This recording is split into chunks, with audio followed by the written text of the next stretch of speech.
Hello, and welcome back to Modern Security Blueprint. This is episode 6. In the last few episodes, we talked about the threats, malware, phishing, and man in the middle attacks. Today, we stop playing the victim and start building our defense. We are starting with the most critical parameter of all identity. It doesn't matter if you have $1 million firewall, if you hand the attacker the keys to the front door. Today, we are discussing how to lock down your accounts properly. We'll cover why traditional passwords fail, the math behind the strong passwords, and the single most important setting you can enable, multi-factor authentication. Let's get started. First, we need to understand how attackers actually crack passwords. Hollywood show hackers type furiously to guess a password one letter at a time.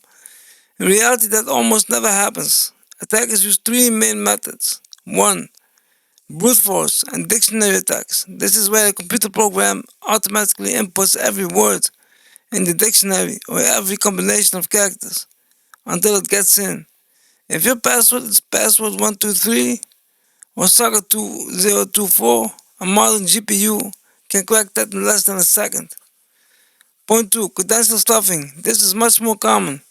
Hackers take millions of username, password pairs stolen from one website, like a leaked form or a shop, and automatically try them on other websites, like banking or email.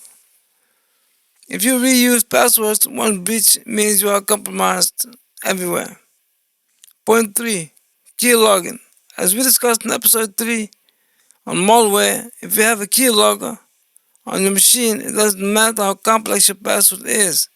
The attacker captures it as you type it. So how do we fix this? For years we were told to use complexity uppercase, lowercase number, symbol. This resulted in passwords like uppercase T, lowercase r, 0, UB, 4, D, O, R, ampersand, 3, which looks hard to read, but it's actually easy for a computer to guess because it follows predictable patterns. The modern standards, backed by NIST, focuses on length, not complexity. This concept is called entropy. Think of entropy as randomness or disorder. A short complex password, 8 characters, is easier to crack than a long simple phrase, 25 characters. Current best practice is to use passphrases, a string of 4 or 5 random words combined together. For example, correct dash horse dash battery dash stable. This is easy for a human to remember, but mathematically very difficult for a computer to brute force because of its length. But even a strong password can be stolen. That brings us to our second layer of defense. If you take only one thing away from this episode, let it be this: enable MFA on every account that supports it. MFA, multi-factor authentication, requires you to prove your identity in 2 different ways. These factors fall into 3 categories. 1. Something you know, your password. Point 2. Something you have, your phone, a hardware key. Point 3. Something you are, fingerprint, face ID. If a hacker steals your passwords, something you know, they still can't get in because they don't have your phone, something you have. Not all MFA is created equal. Let's rank them from good to best. Good, SMS, text message codes. Better than nothing, but vulnerable. Hackers can use SIM swapping to steal your phone number and intercept the code.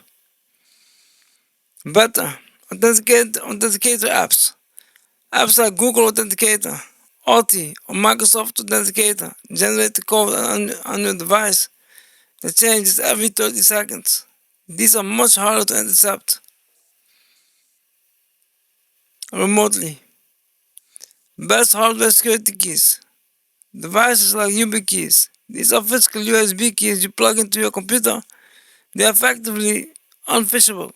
Even if you are tricked into a fake website, the key won't unlock because it recognizes the domain is wrong. Finally, a quick word on account recovery. Often the backdoor in your account isn't the login screen, it's the I forgot my password button. Security questions of major vulnerability. What is your mother's maiden name? What high school did you go to? This information is often public on social media or public records. Pro tip: treat security answers like passwords. If a bank asks for your mother's maiden name, don't give the real name, give a generated password instead, and save it in your password manager. Speaking of which, to summarize episode 6.1, stop reusing passwords. Use a password manager like Bitwarden or 1Password to generate unique random passwords for every site. Length beats complexity. Use long passphrases for your master passwords. Point 3. Turn on MFA everywhere. Prioritize Authenticator Apps over SMS where possible. Point 4. Rely on your security questions. Don't give hackers easy data. That wraps up identity and access. You now have the knowledge to lock your digital doors effectively. In the next episode, we are going to look at the network itself. We will discuss firewalls, VPNs, and network segmentation. Basically, how to stop an attacker from moving around if they do manage to get inside. This is Listen to Learn, Modern Security Blueprint. Thanks for listening. Don't forget to subscribe. Granted, based on a combination of knowledge, possession, and inherence. This is the only viable method to secure data in a distributed environment. In the next episode, we will move further down the blueprint to examine least privileged access and how we restrict lateral movement within a network. To continue receiving technical breakdowns of operating system architectures and security principles, subscribe to the channel.